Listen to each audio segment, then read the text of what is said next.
नमस्कार, मैं हूं प्रियंका और आप देख रहे हैं राष्ट्रीय जगत विजन न्यूज। नवरात्र पर्व के अवसर पर बीजापुर से दंतेवाड़ा जा रहे श्रद्धालुओं के साथ एक दर्दनाक हादसे से इलाके में सनसनी फैल गई।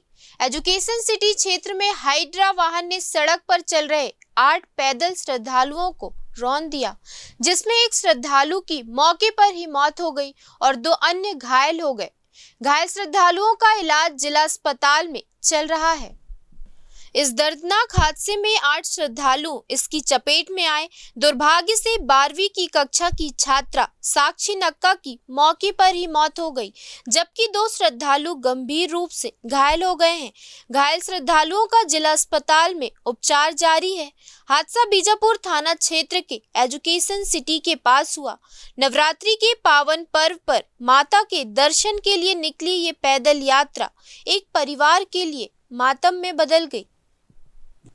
फिलहाल इस खबर में इतना ही। देश प्रदेश की खबरों से अपडेटेड रहने के लिए हमारे चैनल को सब्सक्राइब करें और नए खबरों की नोटिफिकेशन के लिए बेल आइकॉन जरूर दबाएं। नमस्कार।